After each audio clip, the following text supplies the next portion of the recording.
I think this is the coolest party in town tonight. I really do. Christian, yay, fantastic, so great. Here comes another guy I adore. Stan, where you at, buddy? You way back there?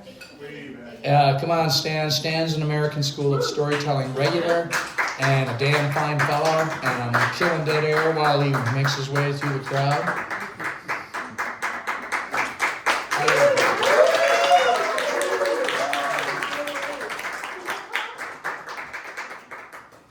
Peter said this is a very sophisticated crowd, so I don't know.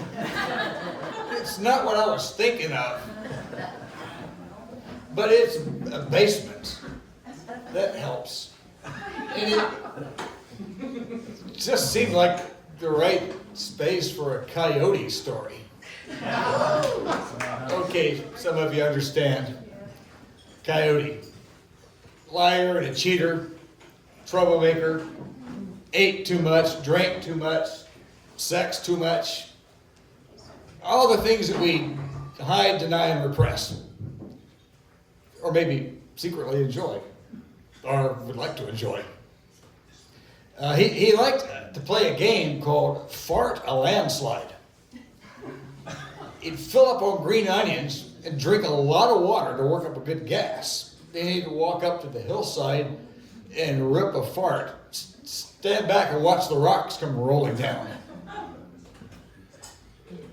Well, one time he was going to do it, and he'd kind of run out of hills because it was his favorite game. And so he had to go. He had to let it out. So he walked up to a cliff and blasted one. It started an avalanche. And the rocks rolled down the hill. Well, Gopher old man was down there picking watercress, and he got crushed by the rocks. Coyote ran down there. It was his friend. Gopher old man, what am I going to do? Well, Louse, who was always close to Coyote, poked his head up and said, well, you've gone and done it now. You've killed your friend Gopher old man. He had a wife, you know. Someone's going to have to tell her. She was good looking and a really good cook. Has a nice, cozy house. You're going to have to go tell her. So Coyote went to Gopher Woman's house.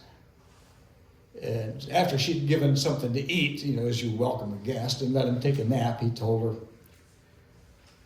I saw that husband of yours heading down the trail. Said he was going upriver. He'd met a new woman. He was running off with her. Oh, she cried. Coyote put his arms around her and said, there, let me comfort you. Oh. And he did.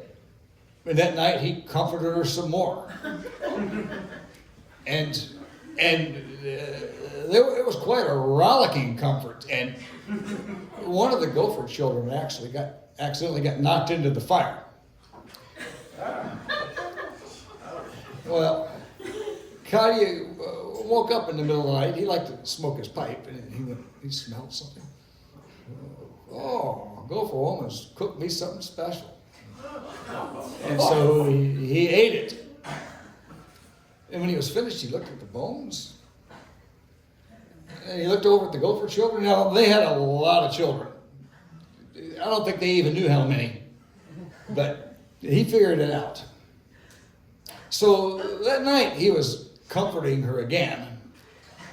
And, you know, he made sure to kick one of those Gopher children into the fire. Well, this went on 3 or 4 nights. And Gopher Woman was counting her children like, I know what's going on. She figured it out. So that night, when Coyote was comforting her, and when he felt comfortable enough, she said, oh, I need some more comfort. And so he had to comfort her 5 or 6 times that night, which is a lot, even for Coyote. Well, he fell into a deep sleep. And when he was sleeping, Gopher Woman took his penis, wrapped it in a blanket, and threw it in the fire. Well, when Coyote woke up later on, what is that? Oh, Gopher Woman has cooked me something extra special. And he went over to the fire and ate it. He ate his special snack. Well, Gopher Woman was only pretending to sleep. And she jumped up and said, "Guess what you've done? And look down and you'll find out." And Coyote ran out of the hut screaming and went off in search of his penis. And but to this day, coyotes like to eat gophers. He got his penis back, but that's another story. Maybe better for the 11 o'clock show.